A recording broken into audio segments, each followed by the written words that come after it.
दो बातें आज पकड़ लो। मेरे पास जो कुछ भी है, शरीर, इंद्रिया, मन, प्राण, बुद्धि, चित्त, धन, संपत्ति, मकान, स्त्री, पुत्र, परिवार, ये सब भगवान का दिया हुआ है। मानते हो? अंदर से देखो, भगवान का ही दिया हुआ है। ये भगवान की दी हुई वस्तु मैं भगवान को समर्पित करता हूं। तो दीयम वस्तु गोविंदम तुभ्यमेव समर्पयामि। हे भगवान, आपके द्वारा दी हुई सब कुछ, नाथ सकल संपदा तुम्हारी, नाथ सकल संपदा तुम्हारी, और मैं सेवक समेत सुत नारी। और रात दिन भगवान का भजन करने की चेष्टा करो। राधा राधा राधा। बहुत कठिन है संसार से मुक्त होना।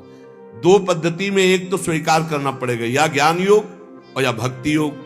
तो भक्ति योग बहुत सरल योग है। इसमें सब साधन भगवान को और सब करण भगवान के है, बस इतना समझना है। सब करण भगवान के हैं, चाहे इंद्रियां हो, चाहे अंतःकरण हो, चाहे पदार्थ हो, बाहर भीतर जो कुछ श्री भगवान की रचना। और मैं भी भगवान का हूं, भगवान का अंश हूं। तो मैं सहित सब कुछ भगवान को समर्पित, और भगवान का नाम जब, इस जन्म में पक्का भगवत प्राप्ति हो जाएगी। ज्यादा समझने की जरूरत नहीं। ज्ञान में तो बहुत बहुत समझने की जरूरत है। अगर उसमें चूक हुई तो दूसरा बचाने वाला नहीं, इसमें बचाने वाला है। करो सदा तिनके रखवारी, जिम बालक राखे महतारी। युक्ता कर्म फलम त्यक्त्वा शांति मापनोति नैष्ठिकीं, अयुक्ता काम कारेण फले सक्तो निबध्यते। जो योगी है वो फल का त्यागी होता है, कर्म का त्यागी नहीं। कर्म जो आया उसको किया, और फल वो भगवान को समर्पित कर दिया। कर्म भी भगवान को समर्पित कर दिया। पर कर्म त्यागी का मतलब मैं ये कर्म क्यों करूं जब मुझे फल की आकांक्षा नहीं। नहीं, कर्म करना चाहिए। गृहस्थ में हो तो अपने अपने धर्मानुसार जो आपको कर्तव्य कर्म मिला है, विरक्त हो तो अपने अपने धर्मानुसार जो आपको कर्तव्य कर्म मिला है। भगवान ने कहा मेरे लिए कोई कर्म नहीं, फिर भी मैं कर्म करता हूं।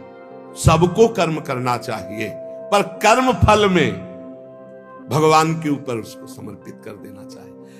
कर्म फल में समान भाव रखना ये योगी का लक्षण है, और कर्म फल में वो कर्म अभिमानी पुरुष का लक्षण कि ये फल मिला, नहीं मिला तो अश्रद्धा हो गई, अशांति हो गई।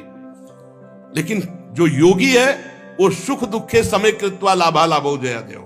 चाहे हानि हो, चाहे लाभ हो, चाहे जय हो, चाहे पराजय हो, चाहे सुख हो, चाहे दुख हो, उसमें समान भाव रखता। क्यों? कर्म फल की आशा ही नहीं की। हमें तो केवल कर्म करने का आदेश था, उसको कर्म किया, शास्त्र सम्मत, फल तो भगवान को समर्पित है। कर्म करना और कर्म फल की त्याग वृत्ति रखना, तो तत्काल शांति प्राप्त होना शुरू हो जाएगी। देखो कितना आनंद है। हम कर्म फल चाहते ही नहीं, हमें करना है, हमें भजन करना है, हमें साधन करना है, हमें अपने अपने जो कर्म है वो करने, वो फल की तरफ भगवान देखे। जोई जोई प्यारो करे सोई मोई भावे। अभी शांति, जितना जलन, जितनी अशांति फल को लेकर के है। कर्म को लेकर सावधानी नहीं है, फल को लेकर है। फल में बोले अब हमें भगवान से श्रद्धा हो गई तो तुम्हारा ही पतन होगा, भगवान का थोड़ी वहां कुछ होना, तुम्हारा ही पतन होना है। सकाम मनुष्य कामना के कारण फल में आसक्ति हो जाती है, इसलिए वो बंधता है, जलता है, दुर्गति को प्राप्त होता है। देखो, संचित कर्मों के अनुसार प्रारब्ध बनता है, और प्रारब्ध के अनुसार मनुष्य का जन्म होता है। और मनुष्य जन्म में जो नए कर्म होते हैं, नए कर्म संस्कार बनते हैं, वो तुरंत उठकर संचित में चले जाते हैं। भोगना तो प्रारब्ध ही पड़ता है, शुभ और अशुभ। कर्म फल की आसक्ति त्याग कर दो तो संचित भी भस्म हो जाएंगे, और नए कर्म संचित में जाके जमा नहीं होंगे, और प्रारब्ध भोगकर भगवत प्राप्ति हो जाएगी। प्रारब्ध भोगना पड़ेगा, ये कमर कस लो। ये जो तुम्हें कह रहे हैं कि हम नष्ट कर सकते हैं छूछा से, भगवान बोल रहे हैं, जगत गुरु बोल रहे हैं, हम नहीं बोल रहे। प्रारब्ध भोगना पड़ेगा। अवश्य में भोक्तव्यम कृतम कर्म शुभाशुभम। भूल भुलैया में मत फंसो। तुक्का जम जाता है कभी कभी। तुम्हारा प्रारब्ध अच्छा आ गया और तुम हमारे पास आए, तुम्हारा काम बन गया, बोले बाबा से काम बन गया। बाबा से काम नहीं बना, तुम्हारा प्रारब्ध काम बना दिया, तुम्हारा पुण्य काम कर गया।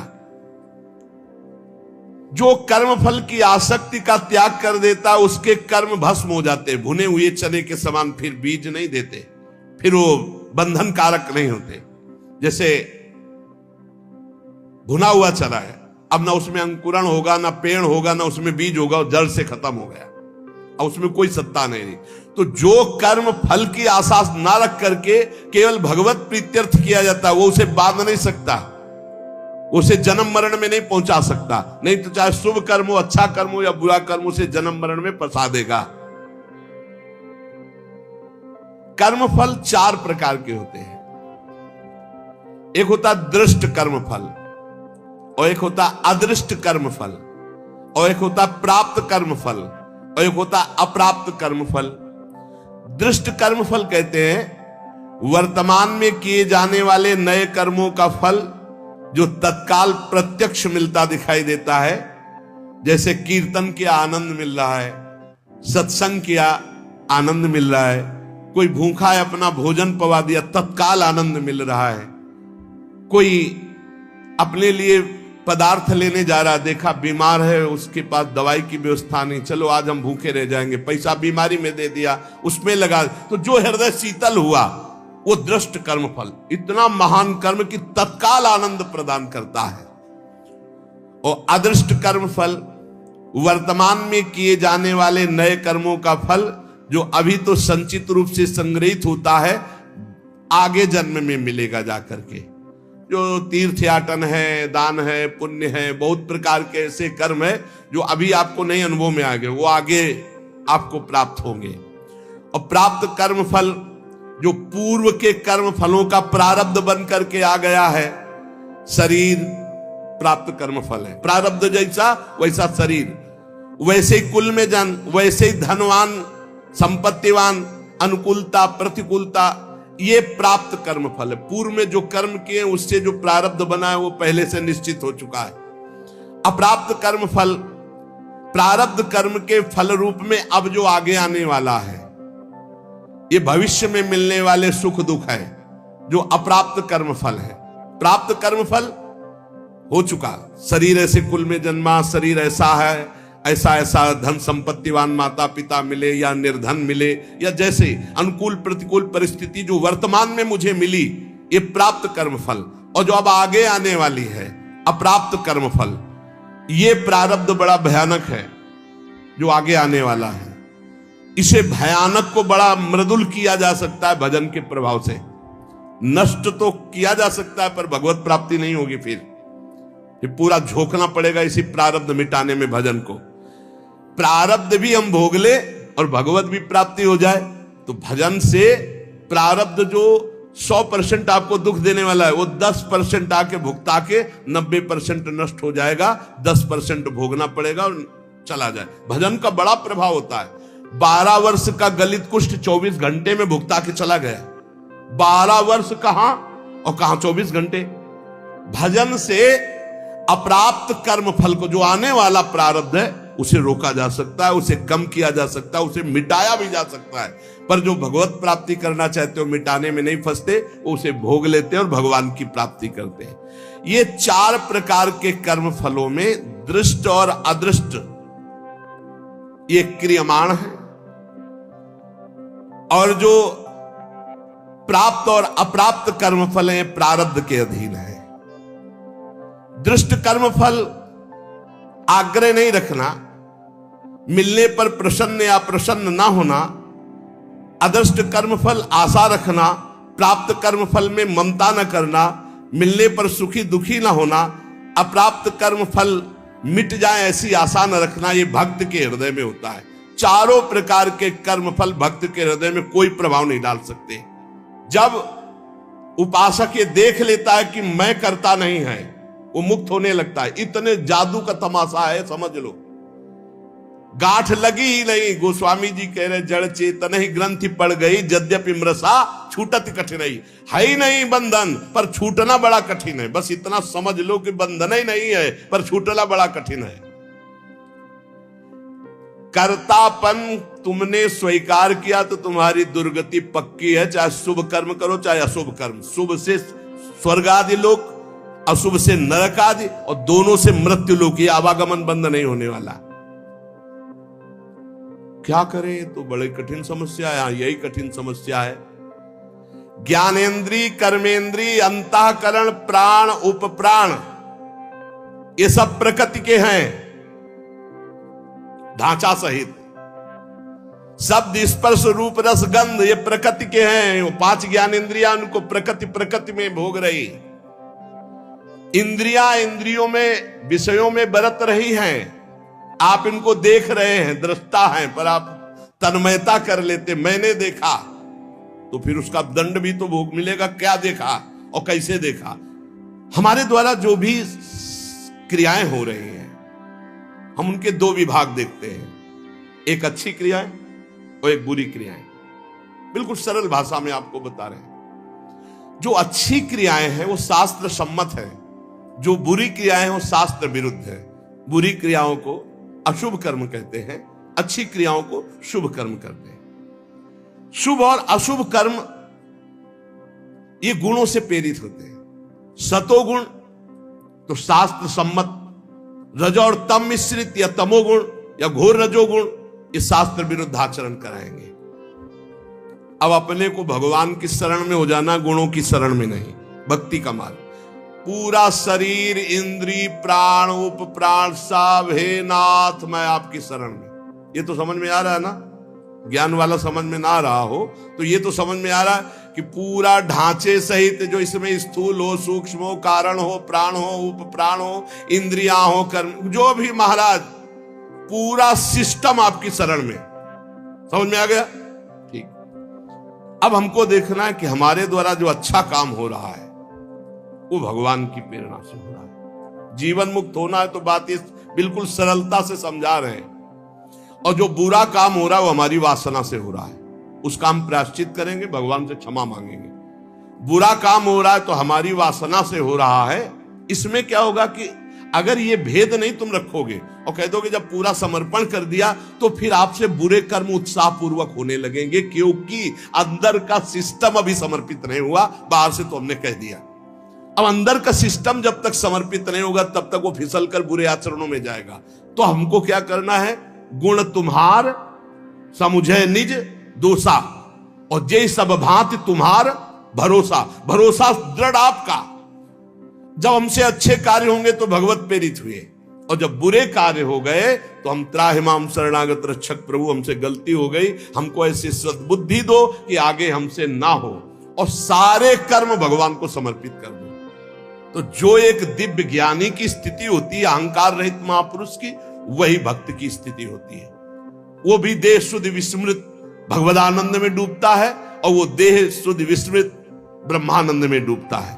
पर दोनों को किंचित मात्र कर्ता भाव जब तक रहेगा तब तक वो आवागमन से मुक्त नहीं हो सकता। प्रवाह जीव से जबरदस्ती कार्य करवा रहा है। तमोगुण आया तो निद्रा, आलस्य, प्रमादोत्थम, जो नहीं करना चाहिए वो सब कर्म करने में जुट जाएगा। प्रमादोत्थम, प्रमाद का मतलब होता है करने योग्य कर्म को ना करना, और ना करने योग्य कर्म को करना, इसे प्रमाद स्थिति कहते हैं। अब वो समझ रहा मैं कर रहा हूं। रजोगुण आया, काम आदि दोष भारी, वो समझ रहा मेरे में आ गए, मैं कर रहा हूं। सतोगुण आया तो समझ रहा मैं कर रहा हूं, दया आदि। इन गुणों के प्रवाह से बचने के लिए हरिवंश महाप्रभु कह रहे हैं, यही डर ही डरप हरिवंश हित, जिनो भ्रमय गुण सलिल पर, जी नामन मंगल लोक त्यू सुहरिपद भज न विलंब। निरंतर नाम जप करो, अपने आप को भगवान को समर्पित कर दो, सब कर्म भगवान को समर्पित करो। अच्छे कर्म जब हो तो भगवान को देखो कि भगवत इच्छा से हुआ, और जब गलती हो जाए तो अपनी मान करके प्रभु से प्रार्थना, बहुत जल्दी आवागमन से मुक्त हो जाओगे। ये जो आवागमन का कनेक्शन ना होते हुए भी कनेक्शन है अहंकार का, देहाभिमान का, ये नष्ट हो जाएगा। इस बात को अच्छे से समझ लो। ज्ञान में पहुंचना बहुत कठिन जो स्थिति बताई गई, भक्ति में बहुत सरल है, क्योंकि भगवान को समर्पित करना है, इसमें अपने अहम सहित समर्पित कर देना है।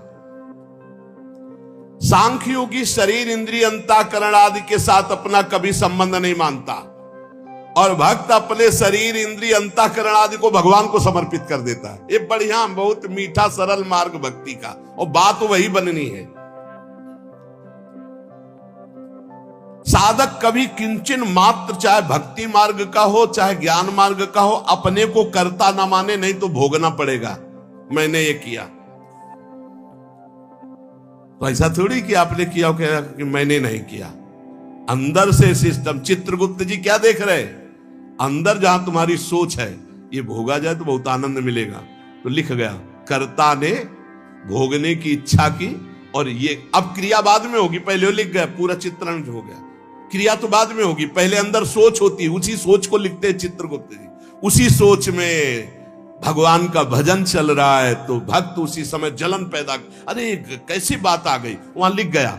ये रुचि पूर्वक नहीं, उसकी रुचि नहीं थी, अरुचि पूर्वक तो उसमें समाधान मिल जाएगा। अंदर की बात लिखी जाती है। साधक कभी किंचन मात्र भी अपने में कर्तापन की मान्यता न करे, जितना अंश रखेगा कर्ता भाव का उतना बंधा रहेगा। अपने में कर्ता भाव ना रहे, चाहे वो ज्ञान मार्ग का साधक हो चाहे भक्ति मार्ग। भक्ति मार्ग का साधक कैसे बोलता है, श्री जी की इच्छा से आज परिक्रमा हो गई, श्री जी की इच्छा से आज ऐसा, आज श्री जी की इच्छा थी कि दर्शन करने जाए तो बिहारी जी के दर्शन कर आए, श्री जी की इच्छा, अपनी इच्छा को, अपने कर्ता भाव को प्रभु के चरणों में मिला देता है। भगवान की इच्छा, प्रभु की इच्छा, एक मार्ग तो पकड़ लो, हर कर्म समर्पित, कहीं भी कर्ता भाव नहीं, कहीं भी अभिमान की बात नहीं, मैंने देखा मैंने किया नहीं, प्रभु की इच्छा से देखा, प्रभु की इच्छा से हो गया, अपने कहीं करता नहीं, अपना तो प्रभु के चरणों में समर्पण। अब देखो, ब्रह्मण्याधाय कर्माणि संगम त्यक्त्वा करोति यः, लिप्यते न सा पापेन पद्म पत्र मिवाम्भसा। जैसे जल में कमल का फूल रहता है, एक बूंद पानी नहीं, ऐसे वो भक्त, ऐसे वो ज्ञानी संसार में रहता है, एक भी कर्म का फल नहीं। कर्माणि श्रुति बोधितानि नितराम कुर्वन्तु कुर्वन्तु मा। वो चाहे वेद के अनुसार कार्य करे या न करे, कोई उसके ऊपर लागू नहीं नियम। वो विषयान ग्रहणन्तु मुंचन्तु, विषय भोगे या विषय त्याग दे कोई, क्योंकि वो ऐसी अवस्था को प्राप्त हो चुका है। ब्रह्मण्याधाय कर्माणि संगम त्यक्त्वा करोति यः। जो भक्त संपूर्ण कर्मों को, पीछे ज्ञान का तो आगे उसी को बता रहे, जो भक्त संपूर्ण कर्मों को भगवान में अर्पित कर देता है, उसकी आसक्ति नष्ट हो जाती है। वो कर्म करता हुआ भी जल से कमल के पत्ते की तरह पाप से लिप्त कभी नहीं होता। पूरे संसार का हतन हो जाए तो भी उसे पाप नहीं लगेगा, ऐसा महान ये योग है। शरीर इंद्रिया मन बुद्धि प्राण ये तुम्हारे नहीं हैं। अब भक्ति में देखिए इसे, ये भगवान के रचे हुए हैं, वो भगवान के हैं। मान लो जैसे ज्ञान में अभी वर्णन कर रहे थे, ये प्रकृति के हैं, प्रकृति में बरत रहे, अब यहां भक्ति में है ये श्लोक का अर्थ। शरीर इंद्रियां मन बुद्धि प्राण ये तुम्हारे रचे हुए हैं क्या? भगवान के रचे हुए हैं। तो हुए किसके? भगवान के हुए ना, ये भगवान के हैं। तुम्हारे प्राण भगवान के, तुम्हारी मन बुद्धि चित्त अहंकार ये भगवान की, तुम्हारी ज्ञानेंद्रियां भगवान की, तुम्हारी कर्मेंद्रियां भगवान की, तुम्हारा सब कुछ श्री भगवान का है, तुम्हारा थोड़ी रचा हुआ है। माना ये अपने नहीं है, ये श्री भगवान की रचना है, श्री भगवान के हैं। कौन कौन? शरीर इंद्रिया मन बुद्धि प्राण ये भगवान के रचे हुए हैं। तुम्हारी रुचि से होता तो तुम तो और सुंदर रचना चाहते, और बलवान चाहते। बोले ये शरीर ये इंद्रियां ये मन ये बुद्धि ये प्राण ये किसके हैं? बोले भगवान की रचना है। तो हुए किसके? श्री भगवान के। तो तुमने अपना क्यों मान लिया? यही बंधन है, यही बंधन है, अपना इनको मान लेना। इसी भक्त का क्या स्वरूप होता है? वो इन्हें भगवान का मानता है। ज्ञानी का क्या स्वरूप होता है? वो इन्हें प्रकृति का मानता है, क्योंकि प्रकृति के ही अंश ये है। और प्रकृति कृति, ये जो प्रकृति की रचना करने वाला रचयिता है वो परमात्मा है। मूल में परमात्मा ही आता है। द्वारा होने वाली क्रियाएं सब भगवान की। आप जीवन मुक्त हो गए। लगा तो बहुत सरल, लेकिन देखो क्या सब भगवान को अर्पित करते हो? क्या जब आपके अंदर प्यास लगती है तो आप ये सोचते हो भगवान पानी पीना चाहते हैं? जब आपके अंदर भूख लग रही, मेरे हृदय में बैठे हुए भगवान पानी चाहते हैं। जब आपके अंदर विकारात्मक भाव है तब आवे कि ये दुष्ट कहां से दुर्वासना दबी रह गई, अभी ये भगवान की नजर में नहीं पड़ी, इस हृदय में कहीं दुर्वासना, हे नाथ हे करुणामय इस दुर्वासना को हटाओ, ऐसे भक्ति में चला जाता है। ये सब भगवान की, सारी क्रियाएं भगवान की, तो आप कौन है? आप भी श्री भगवान के। हो गया काम। शरीर, इंद्रिया, मन, बुद्धि, प्राण सब भगवान के, इनकी क्रियाएं भगवान की और मैं भी भगवान का, मुक्त हो गए। जितना बचा के रखोगे उतना ही तुम्हारा बंधन कारक है। भगवान ही मेरी इंद्रियों में और मन में बैठकर सारे कार्य करवा रहे हैं। भक्त ये देखता है। और ये जो पापाचरण करने वाले हैं ना, ये बात सुनेंगे ना तो ये भी ये बात उसमें ले जाएंगे कि भगवान ही तो हमारे मन, गीता में लिखा है मनो इंद्रियों में बैठे, तो तुम समर्पित कहां होंगे? तुम तो अहंकार की धरा में हो। अहंकार में काम, क्रोध, लोभ, मोह, मद, मत्सर ये दोष रहते हैं। यही बिना गुरुजनों के समीप बैठे शास्त्र समझ में नहीं आता। शरीर आदि वस्तुएं अपनी ना थी, ना है, ना रहेगी। कैसे? तुम्हारा अधिकार है शरीर पर? कुछ अधिकार नहीं। एक रोम अभी झरना चाहे ना, वो झर जाएगा, दोबारा लगा नहीं सकते। बेमतलब में अहंकार किए हो, मैं ऐसा कर सकता हूं, मैं ऐसा। शरीर आदि वस्तु, शुद्ध ज्ञान, शुद्ध भक्ति, दोनों श्लोकों में भगवान ने जीवन मुक्त होने के लिए बता दिया। शरीर आदि वस्तुएं अपनी नहीं, प्रत्युत मिली हुई है भगवान से अपने को। किस लिए? सत्कार्य करने के लिए। सत्कार्य करने के लिए। सरकारी गाड़ी बंगला है, ये सरकार का काम करने के लिए मिला है। ये कुछ दिन के लिए मिला, फिर छीन लिया जाएगा। ना ये पहले था तुम्हारा, ना बाद में रहेगा, बीच में दिया गया, छीन लिया जाएगा। ये केवल भगवत प्राप्ति के लिए मिला है। भगवत प्रीत्यर्थ, दूसरों में भगवान की भावना करके सेवा करो, इसलिए मिला यह शरीर। इन वस्तुओं पर जो अपना अधिकार जमा लेता है और अपने लिए भोग भोगता है, वो मृत्यु के बाद दुर्गति को प्राप्त होता है। पुनरपि जननम पुनरपि मरणम। इस शरीर को न तुम बदल सकते हो, न मरने से रोक सकते हो। यह शरीर एक नियत समय के लिए आया है और इस समय में तुम भगवत प्राप्ति के लिए कार्य कर लो। क्या? कुछ नहीं करना। ये जो सब है इनको समर्पित कर दो। चदरिया जैसी की तैसी धर दीनी, ये लो महाराज, हमसे नहीं होने वाला कुछ। ना शुभ ना अशुभ, ना हम कर्ता बनेंगे शुभ के ना अशुभ के, हमसे कुछ नहीं। हम आपकी शरण में पूरा समर्पित। अभी आज से आप जीवन मुक्त के मार्ग में चलने लगे। समर्पण योग। ईमानदारी से भगवान की वस्तु भगवान को समर्पित कर दो और कुछ नहीं करना। मस्त। बस यही बात समझ में आ जाए। भगवान की वस्तु भगवान को समर्पित कर दो। ये शरीर, शरीर संबंधी भोग, सब कुछ जितना है सब श्री भगवान का है, सब समर्पित कर दो भगवान को। संपूर्ण क्रियाएं और पदार्थों को भक्त भगवान के चरणों में समर्पित कर। ज्ञानी प्रकृति में देखता है। प्रकृति और संसार दोनों के स्वामी भगवान है, अतः क्रियाएं और पदार्थ भगवान को अर्पण कर दो। कोई भी पदार्थ बिना भोग लगाए मत खाओ। कोई भी क्रिया करो उसको भगवान को अर्पित करो, क्योंकि ये शरीर, मन, प्राण, बुद्धि, इंद्रियां सब श्री भगवान के। ऐसी भावना में रहो। अभी जीवन मुक्तता की तरफ बढ़ने लगोगे। अभी निर्विकार होने लगोगे। जब इनको प्राण, इंद्रिय और मन को भगवान का देखोगे तो निर्विकार हो जाओगे। जब अपना मानोगे तो विकारी हो जाओगे। संगम त्यक्त्वा करोतिया। किसी भी प्राणी, पदार्थ, शरीर, इंद्रिय, मन, बुद्धि, प्राण, क्रिया, किसी में संग मत करो। न प्राणों का संग, न इंद्रियों का संग, न बुद्धि का संग। उस समय देखो असंग। तुम अलग हो, ये अलग है, पर तुम अलग नहीं देख पाते, इन्हीं में मिल जाते हो। आकर्षण, खिंचाव, लगाव, महत्व, ममता, कामना। इसीलिए जो सच्चा उपासक होगा कभी निंदा नहीं, कभी प्रशंसा नहीं। एक बार परमहंस श्री ओंकारानंद सरस्वती जी भिक्षा ले आए और नमक डालना, तो और पदार्थ जब परोसने तो मना कर देते, वही सब ये वाली बहुत बढ़िया। और जब जरा सी बची थी, बाद में बोले इसमें तो नमक नहीं। गए, अब स्वामी जी आज आपने जानबूझ के और कोई पदार्थ लिए, वही पदार्थ उसमें तो नमक तो क्या फर्क पड़ा बच्चा, क्या फर्क पड़ा? पेट प्राणों का पोषण करना था, डालना। ना निंदा ना स्तुति, चाहे जितना अच्छा पदार्थ होगा। आज तो उसके भोक्ता बने तो फिर फंसोगे। किसी भी कर्म में, किसी भी करण में अपने को कर्ता नहीं बनना, अपने को अहंकार नहीं करना, ये सब श्री भगवान के हैं। ना लगाव, ना आकर्षण, ना महत्व, ना ममता, ना कामना, ये बिल्कुल नहीं होगा यदि नहीं भगवान के मानोगे।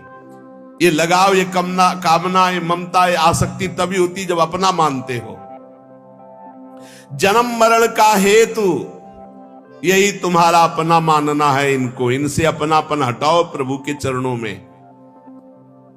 कायेन मनसा बुद्धिया केवलैरिंद्रियैरपि योगिनः कर्म कुर्वन्ति संगम त्यक्त्वा आत्मशुद्धये। जो योगी है वो आसक्ति का त्याग करके केवल भगवत अर्पण शास्त्र सम्मत कार्य करता है। इंद्रिया, शरीर, मन, बुद्धि, अंतःकरण ये परम शुद्ध हो जाते हैं जब केवल भगवत प्रीत्यर्थ। पाप होते हैं स्वयं प्रीत्यर्थ, अपने प्रीत्यर्थ, और भगवत प्रीत्यर्थ होते हैं परम पवित्र, हृदय पवित्र, शरीर पवित्र, इंद्रिया पवित्र, बुद्धि पवित्र। भेद समझ लो। जब अपनी प्रसन्नता के लिए अपनी प्रीत्यर्थ भोग भोगोगे तो पाप कर्म बन जाएगा। जैसे भगवान ने कहा जो अपने लिए पकाता है वो पाप खाता है। अपने लिए जो करोगे, अपने लिए सुख लेने की भावना करोगे, उससे निश्चित पाप बन जाएगा। और जो शास्त्र सम्मत भगवत प्रीत्यर्थ करोगे तो शरीर पवित्र, मन पवित्र, बुद्धि पवित्र, चित्त पवित्र, उसी पवित्रता में अनुभव होता है चेतन अमल सहज सुख राशि। झूम रहा है उसी समय वो किसी विषय में ऐसा जाकर फंसा देगा कि कई दिन तक वो आनंद पुनः लौट करके नहीं आया। साधक का जब भजन सही चले तो बहुत ही सतर्क, सावधान और उदासीन। अगर सतर्क, सावधान, उदासीन नहीं तो ये मत समझना वो टिकाऊ स्थिति नहीं तुम्हारी। एक रस भजन सिद्ध महापुरुष का होता है, साधक का चढ़ाव उतार वाला होता है। कबहू तो थोड़ो भजन, कबहू तो विशाल। तो जब विशाल भजन होता है तब उन्मत्तता होती। जब उन्मत्तता होती तो मन परिपक्व अवस्था को प्राप्त नहीं हुआ, वो उसी उन्मत्तता में खसकता है विषय की तरफ। अब प्रश्न हो सकता है भगवदानंद की उन्मत्तता में विषय की तरफ कैसे खसक सकता है? क्योंकि वो सिद्ध नहीं हुआ है, उसका स्वभाव बना है। मना कष्टान इंद्रियाणि प्रकृति स्थान कर सती। बहुत सावधान रहने की मन की जरूरत है। भजन में आनंद की उत्पत्ति जो पूर्णता होती है वो तब होगी जब मन पंग हो जाएगा। पर जब तक मन पंग नहीं होता तो आनंद की उफान ऐसे आवे, उस समय बहुत गंभीर, शांत, एकदम अलर्ट, कहीं आनंद की उमगन में मन हमारा विषयों में न चला जाए। वैराग्य जितना प्रबल होगा उतना ही अनुराग जल्दी प्रकट होगा। रागी पुरुष के हृदय में अनुराग, वैरागी पुरुष के हृदय में अनुराग का प्रादुर्भाव होता है। ऐसा नहीं कि रागी पुरुष के हृदय में हो नहीं सकता। अगर वो रागी का राग प्रभु की तरफ बदल जाए तो बहुत जल्दी अनुराग हो जाए। बोले वैराग्येण समुत्कटेन, उत्कृट वैराग्य। श्रीपाद प्रबोधानंद जी, वैराग्येण समुत्कटेन विषय स्पर्शम महादुर्विष। वैराग्य अगर जीवन में नहीं, प्रभु से अपनापन जब तक नहीं होगा तो भोगों से वैराग्य नहीं होगा। जब तक खूब नाम जप नहीं होगा तो भोगों से वैराग्य नहीं होगा। फिर हमारे और पशु के जीवन में अंतर क्या रह गया? जितना हम बढ़िया गद्दा में सोते हैं उतना सुअर कीचड़ में सोता है आनंद से। हमको रबड़ी, रसगुल्ला और सब अच्छे पदार्थ जैसे लगते हैं ऐसे उसे विष्टा आदि लगता है। हमको अपने बच्चे जैसे प्यारे लगते हैं उसको अपने बच्चे प्यारे लगते हैं। हमको अपना शरीर जितना प्यारा लगता है उसको अपना शरीर प्यारा लगता है। जो भी निद्रा, भय, हार, मैथुन, ये सब के संसार में हमारी विशेषता तभी है जब हम प्रभु से अपनापन करके भजन परायण होकर धर्म पूर्वक जीवन व्यतीत करें। उसका जीवन किस काम का? जरि जाओ सो जीवन जान की नाथ, जिए जग में तुम्हारो बिन हुए। उसका जीवन व्यर्थ। गोस्वामी जी कह रहे हैं, अरे बड़े भाग मानुष तन पावा, सुर दुर्लभ सद ग्रंथन गावा। इस बात के लिए जो सुअर कुत्ता भोग रहे हो वही तुम भोग रहे हो। खास बात क्या है? भगवान का आश्रय और भजन। गोस्वामी जी कहते हैं जिनको भगवान नाम जप में रुचि नहीं, भगवान की शरणागति नहीं, वो सचमुच पशु से भी गिरे हुए हैं। तिनते खर सूकर स्वान भले श्रेष्ठ अच्छे, उस मनुष्य से जो मनुष्य देह को कहा गया है देव दुर्लभ, दुर्लभो मानुषो देहो, अगर हरि शरणम नहीं, भजन नहीं, तो उनसे खर माने गधा, सूकर, सुअर और श्वान कुत्ता, कुत्ता सुअर गधा अच्छे, गधा बोझा, कुत्ता चंचल चित्त होकर द्वार द्वार भटकना, सुअर शुभ शुभ का कोई ज्ञान नहीं, बस भक्षा भक्ष खा के जीवन व्यतीत कर, ऐसे बुद्धि भ्रष्ट हो जाती। केवल धन, केवल मान प्रतिष्ठा, लोग चाहे जैसा जीवन व्यतीत करना पड़े। सोचो तलवार की नोक पर जो मान समय खवाया जाता था तो गर्दन कटवा देते थे सनातन धर्मावलंबी, कभी जवान पर नहीं रखा, पैसा रख के खा रहे। हे प्रभु, संसार में जो जीव तुम्हारा नहीं हुआ उसका जीवन व्यर्थ है, व्यर्थ है। वो काम क्रोध लोभ मोह मद इनसे मत्सर, इनसे जलता रहेगा, जल जाएगा। चाहे जितना वैभव हो, गजबाजी घटा भले भूरी भटा, बनिता सुत भौह तक सब वे, धरनी धनु धाम शरीर भलो, सुरलू कहु चाहे इह सुख स्वय, सब फोकट साटक है तुलसी, अपनो न कछु सपनो दिन द्वे, जरि जाऊ सुजीवन जान की नाथ, जिये जग में तुम्हारो बिन हुए। गोस्वामी जी के समय हाथी घोड़े की सवारी यहां विशेष महानता मानी जाती थी, अब तो कार वाला समय है। अच्छे अच्छे वीर अंग रक्षक हैं, पृथ्वी धन घर शरीर सब, इतना सुंदर वैभव की देवता भी ललचाए। गोस्वामी तुलसीदास जी कहते हैं ये एक से एक बढ़कर जो सब सुख उसके पास है, पर उसने भगवान को अपना नहीं माना, एक दिन भी सत्संग भजन नहीं किया, तो मरेगा तो नरक जाएगा, जीवन व्यर्थ चला गया। हे जानकी नाथ, आपके बिना जिसका जीवन गया हो जलाने योग्य जीवन, जरि जाओ सुजीवन जानकी नाथ, जिये जग में तुम्हारो वैराग्य। ये भोग हमारे समय को नष्ट करते हैं, सार्थक नहीं करते।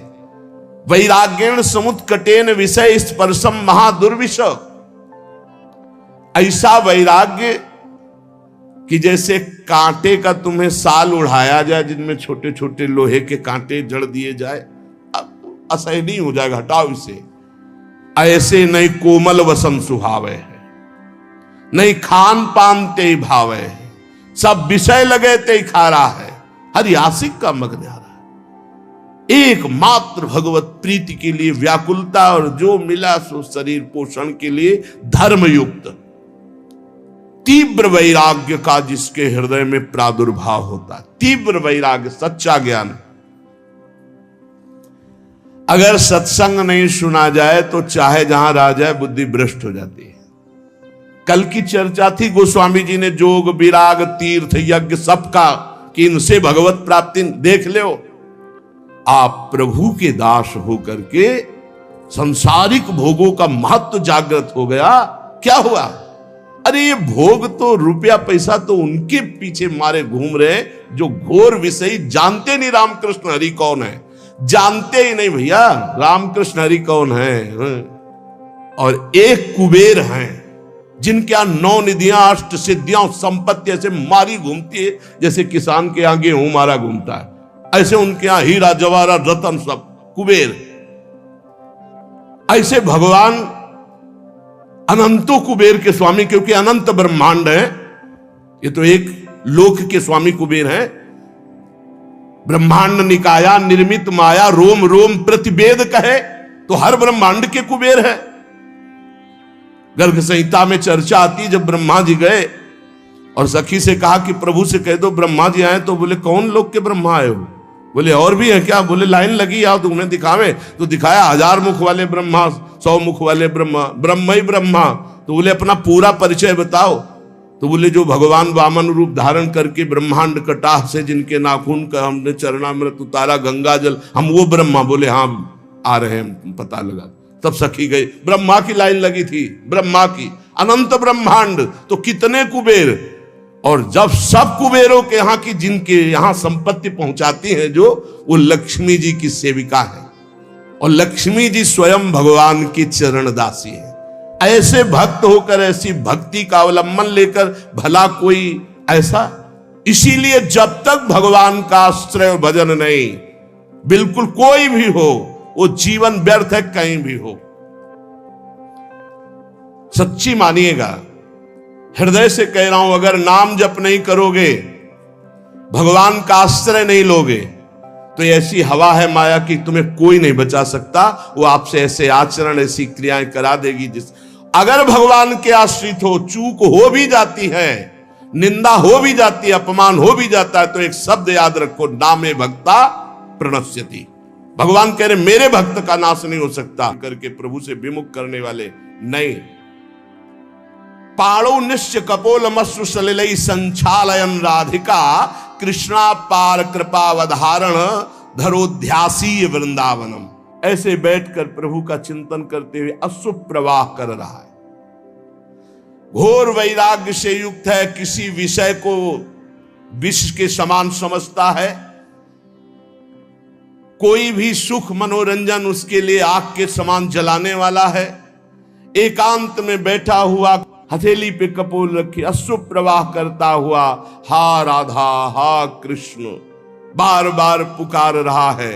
और ऐसे भगवान के ध्यान में मगन जो है, उसका जीवन धन्य है। चाहे वो वृंदावन में हो, चाहे वो किसी भी देश का वासी हो, कहीं भी रह रहा हो, जो भगवान के चिंतन में सुप्रवाह करके निर्विषय चित्त से भगवान के ध्यान में तन्मय है, धन्याति धन्य उसका जीवन है।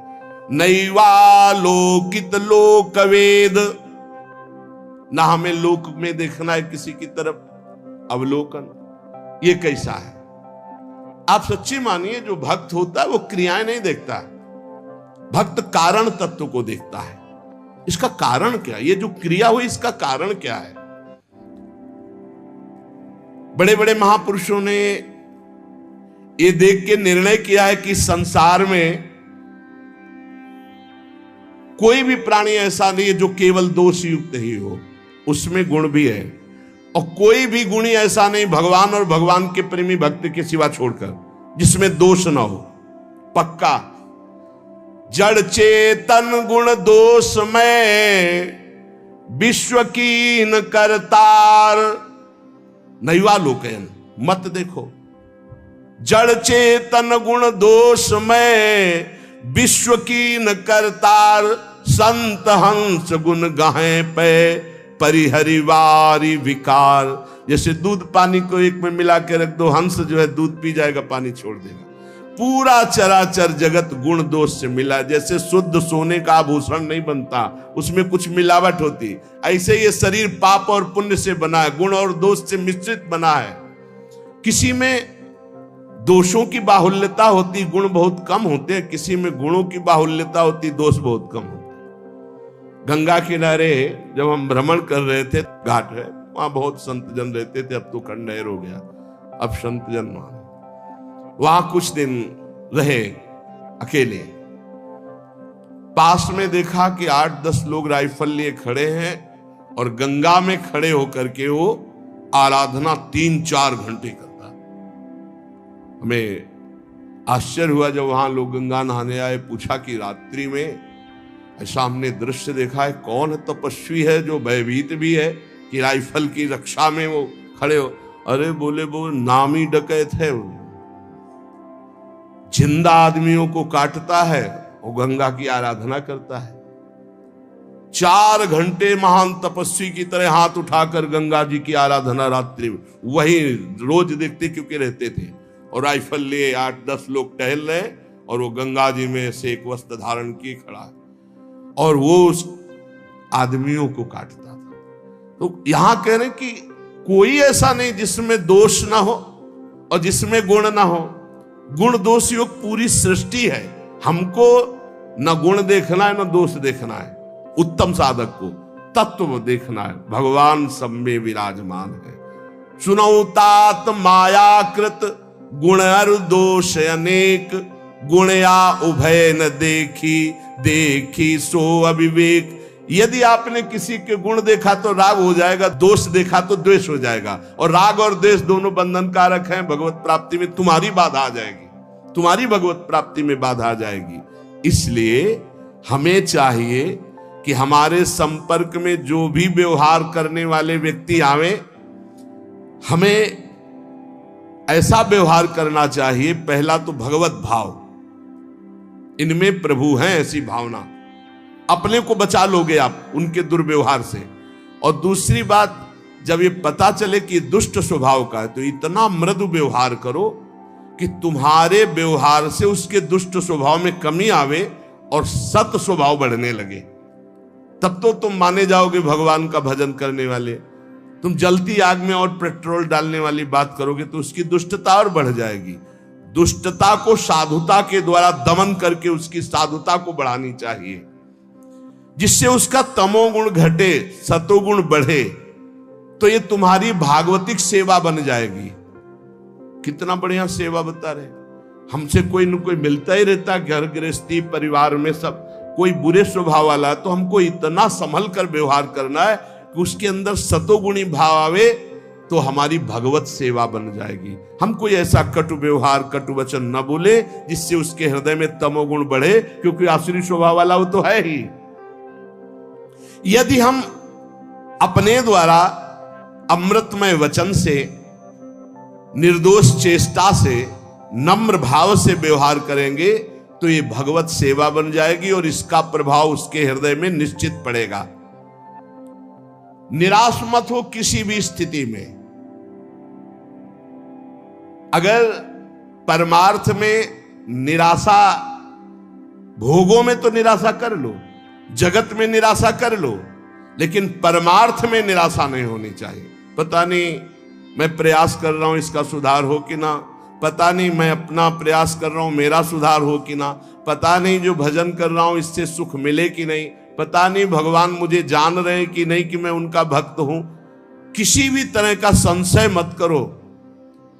परमार्थ में निराशा ठीक नहीं है और स्वार्थ में निराशा बहुत ठीक है ना। तो कभी कभी माया के ऐसे संग मिलते हैं जिससे हमारा परमार्थ खो जाता है, हमारे अंदर हीन भावना आने लगती। हमें तत्काल किसी महापुरुष का चरित्र पढ़ना चाहिए, किसी महापुरुष के समीप जाना चाहिए, तो हमारे हृदय में एक नवीन उत्साह बढ़ेगा और हमारा परमार्थ संशय रहित हो जाएगा। सठ सुधरे सतसंगति पाई। बड़े से बड़े दुष्ट साधु संग से सुधर जाते हैं। हमें प्रयास रखना चाहिए हमारे आसपास जो वातावरण दुष्टता का हो तो निराश ना हो, उसे सुधारने का प्रयास करे, और ना सुधरे तो भगवत भाव कर ले, अपना भाव न बिगड़ने पावे। मनुष्य जीवन बहुत दुर्लभ जीवन है, पर इसमें सबसे ज्यादा घाटा है कि कोई ठिकाना नहीं कब तक जिएंगे, कभी भी मर सकते हैं। दुर्लभो मानुषो देहो पर देहिनाम क्षणभंगुरा, एक क्षण में नष्ट हो जाने वाला है। देहिनाम क्षणभंगुरा, किसी भी क्षण, जैसे पानी का बुलबुला है कभी फूट सकता है, जैसे पत्ते में लटकती हुई बूंद कभी टपक सकती है, जैसे अंजुली का पानी कभी खत्म हो सकता है, चाहे जितना कस के बांधो।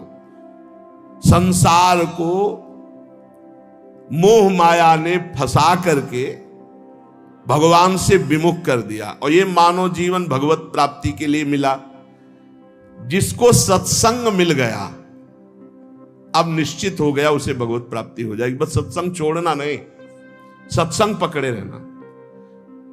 नहीं, चाहे जहां तुम यमुना किनारे वास करो, झोपड़ी बना के, चाहे अहम का पोषण तुम्हारे होता रहेगा। कितने ऐसे साथ पूरा जीवन ना पाई है बिन स्वामी अकेल, विपिन बसत वैराग्य जुत, विपिन बसत वैराग्य जुत, जो लड़काई खेल। जैसे कोई बच्चा हट ठान ले, ऐसे वैराग्य के बल पर हम कि भगवान कि प्राप्ति कर लेंगे। नहीं नहीं, ये संबंध से प्राप्ति होती है और अहंकार गुरुजनों की कृपा से क्षीण होता है। सत्संग के बिना भगवत प्राप्ति असंभव है। आज तक किसी को भी भगवत प्राप्ति हुई तो सत्संग से हुई। जब सत्संग मिले तो समझ लेना चाहिए मेरा भगवत प्राप्ति का पास हो गया, ये सत्संग। और सत्संग मिलने के बाद जब भजन में रुचि बने तो समझना चाहिए सत्संग मिला है। अगर भजन में रुचि नहीं तो सत्संग नहीं है, फिर सत्संग नहीं। बहुत बढ़िया सुंदर वर्णन कर महापुरुष। मनुष्य जीवन बड़ा दुर्लभ है पर क्षण भंगुर है, कभी भी नष्ट हो सकता है। इसमें माया ने नाना प्रकार के भोग और मोह में फंसाकर भगवान से जीव को विमुख करके दुर्गति ही की है। जिसको सत्संग मिला उसको सदगति हुई। बड़े भाग पाई सत्संगा और बिना ही प्रयास हो ही भवभंगा। तो बोले सत्संग का फल है भजन, रात दिन नाम सुमिरन ठाकुर सेवा। अगर ये नहीं, भजन में चित्त नहीं तो सत्संग ही नहीं मिला, या तो आपने सुना ही नहीं। पारस तो समीप है, स्पर्श नहीं हुआ तो लोहा सोना नहीं बनेगा। आप सत्संग में गए, सो गए, या प्रपंच या अन्य चिंतन और दोष दर्शन, तो भी सत्संग नहीं हो सकता। सब दोषों का नाश। रोज अपनी कमी महसूस होती है सत्संग में। रोज ऐसा लगता है सत्संग मेरे लिए ही हो रहा है। सच्ची बात मानिए।